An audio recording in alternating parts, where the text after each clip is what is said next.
All right, so let's continue to this now. South Africa is gearing up to host the G20 Foreign Ministers meeting later this week.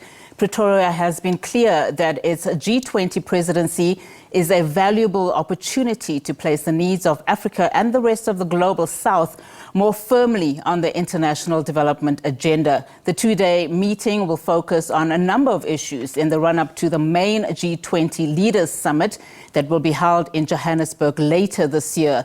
Now, the gathering will take place under the theme Solidarity, Equality and Sustainability. We're now joined by the Minister of International Relations and Cooperation, Ronald Lamola, to discuss the upcoming G20 Foreign Ministers meeting and other pressing global issues. Minister, a very good afternoon to you and thank you so much for your time. Let's quickly touch on developments, Minister, over the weekend with the recent African Union summit in Addis Ababa. Key developments there, significant moment really for the continent with the election of its new leaders. Now, how confident are you that this is the kind of leadership that will drive the Agenda 2063 of the AU that can position the continent to move its agenda forward, particularly as South Africa has the G20 presidency? Thank you very much to the viewers at home. Indeed, it was a very wonderful and successful AU summit where leadership was elected, and as South Africa were very joyful and excited, and also congratulate both the chairperson and the deputy chair. It will have been a huge embarrassment for the continent to emerge out of the summit without leadership. We are happy that we were able to succeed to elect and also to adopt a number of groundbreaking resolutions, including adding impetus into the implementation of Agenda 2063, the Africa Free Trade Area. Peace and security, as you are aware, were besieged by a number of conflicts in the continent, Sudan, Eastern DRC, the north of Mozambique, and other parts of the continent. So we believe that the leadership will be able to coordinate and work very well with member states to help resolve these challenges and to work to achieve the objectives of Agenda 2063. Now, Minister, let's focus our attention on another exciting meeting that's happening this week. In fact, let's engage now on the upcoming G20 Foreign Ministers meeting. I mean, it does come against a challenging backdrop for South Africa, specifically geopolitically. The Trump administration's executive orders against South Africa, the cutting of aid. Just give us a sense of your expectations then ahead of this meeting and the possibility of a no-show by South Africa's second largest trade partner, the USA. Yeah, thank you very much. It's also indeed an opportunity for the global community, particularly foreign ministers, to engage on these issues of geopolitics. The meetings of foreign ministers in terms of our agenda is where the theaters of ideas on geopolitics will be engaged to allow the other work stream, the finance, trade, the digital ones to focus on their mandate. So indeed, the issues of geopolitics will be at the center of the meeting of foreign ministers, and how as we've always said, we see this as an opportunity for us to bridge between the global south and the global north, to advocate for development in the global south, and also for the African continent in terms of financing for development. Is still an indictment to the world that we still receive less financing for development, and also with regards to issues of climate change, less than 3% of the global financing only goes to the African continent, when we are the most affected by climate change. Also issues of artificial intelligence, not only for governance, but in terms of innovation. So indeed, it is going to be a theater of engagements, robust, and we are looking forward to. And as we have said, all the G20 members are important equally, and they have adopted the G20 agenda. This agenda comes from many years of G20. It's not just the South African agenda. Indonesia dealt with the same, India, recently Brazil.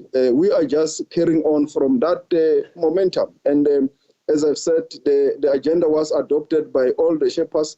It's not just a South African agenda. Hence, all of them, they've rallied behind South Africa, from the G7 countries and also from the BRICS countries, from the European Union, and all the members of the global community who will be there wants to take this agenda forward robustly and engage on it.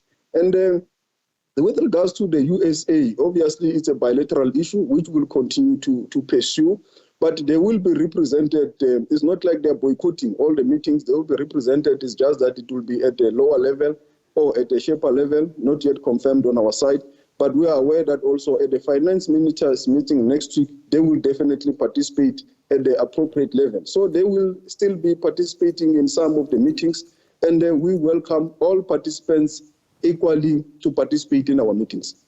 And I'm glad, Minister, that you raised that point in terms of there will be some form of level of attendance, whether it is during this platform or the later meeting of finance, which is happening a few days after the foreign ministers meeting. And the reason, of course, I raise this is because the U.S. Secretary of State, Marco Rubio, had indicated he would not be attending the meeting, echoing, obviously, President Trump's false statements about South Africa's policies around land, namely the Expropriation Act. Has there been official communication around his attendance, though, or any other U.S. leader? You may have just pointed on the fact that you haven't received information yet. But more importantly, has South Africa made formal attempts to engage the U.S. around Trump's executive orders, for one? Yes, there has been formal communication through a note verbal that he will not be attending. They will be represented at a particular some form or level.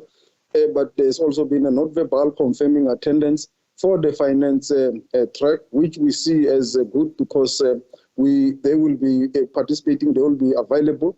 With regards to the Expropriation Act, we have always been clear that is in line with our constitution. South Africa has got an obligation in terms of the constitution to redress the imbalances of the past, and the Expropriation Act is in line with the constitution of the country. There is no arbitrary expropriation or deprivation of land in South Africa. Is done through a due process. And every country in the world has got a law that relates to expropriation. In the US, it's called the eminent domain. In Britain, they do it through various laws. Germany also has such a law. The only difference is that in those countries, it's more for public purpose, but we have it for both public purpose and public interest because of our history of racial disposition and displacement of people in South Africa. And as you are aware, 80% of the land is still owned by a few white minority. And we have to ensure that transformation does happen in line with the Constitution. So indeed, we do continue to engage with the US through diplomatic platforms, and we are awaiting responses to our various note verbals in relation to this. And we will continue to engage. But we also think that it is important that we plan for all scenarios. If we succeed with the engagement, it is good. That is our first preference. But if we don't succeed in the engagements, we have to plan for all the scenarios. And we are glad that at the AU level, there is already huge support for South Africa and for all the countries that are affected by this. And there is beginning to be a thinking that this could also be an opportunity for self-sustainability, for looking into our own value addition in terms of our own strategic minerals, factories, and also into the AFCTA and so forth. So there is ongoing engagements in terms of what becomes the way forward for our country and for the continent, but also for the world, because we're not the only affected country. In Europe, they're affected, Canada, the closest neighbor, and other countries. So there is at least a global understanding that we need a global response, and also looking at various alternatives and solutions to this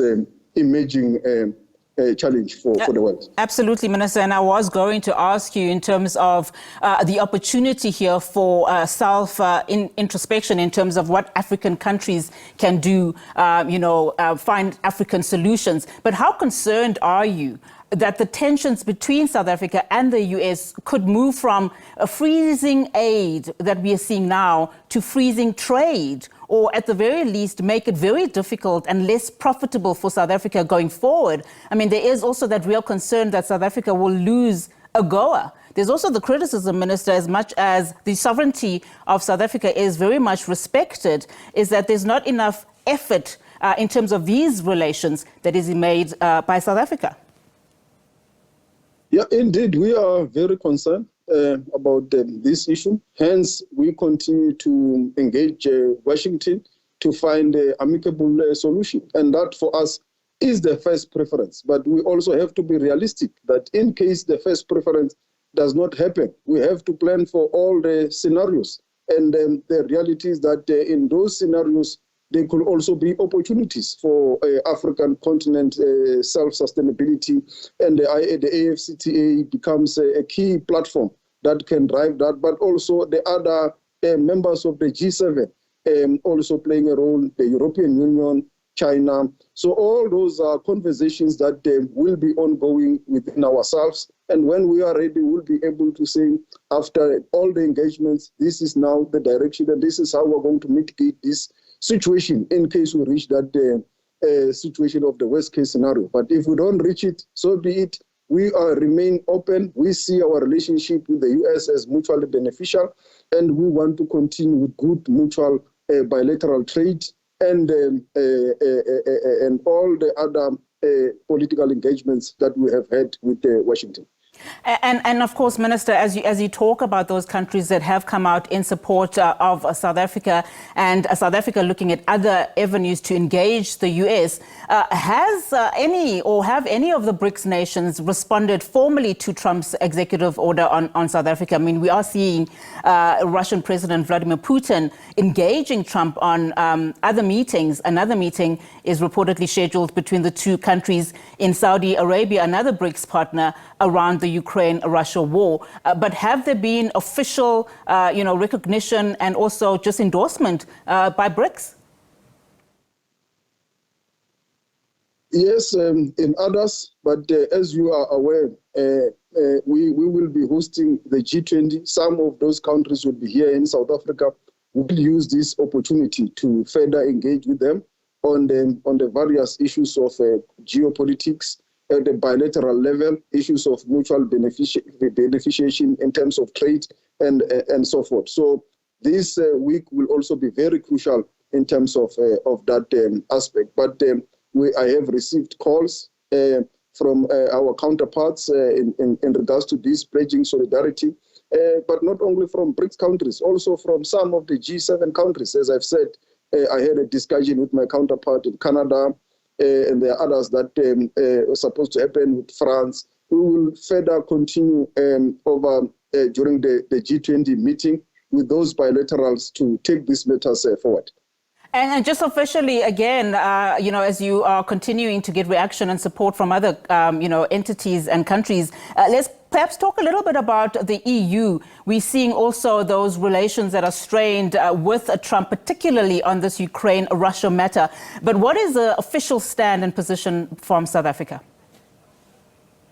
Yeah, as you have said, you have seen the EU have been very vocal about us sharing the same values in terms of a free press, free judiciary, constitutional values, and also issues of diversity. So we see them as partners, as you will be aware. We will be meeting the EU at the ministerial level on Wednesday, and we will communicate the outcomes. But we look forward to continue a very good trade relations with the EU itself, and also the EU member countries. You will remember, with regards to Ukraine, our president has had lots of engagement with Mr. Zelensky. He has done so at the UN General Assembly at the sideline, and also recently at the World Economic Forum. He has also had a lot of engagements with President Putin, and the last one was during the BRICS summit. So we will continue to play our role in line with the Africa Initiative to advocate for peace in that conflict.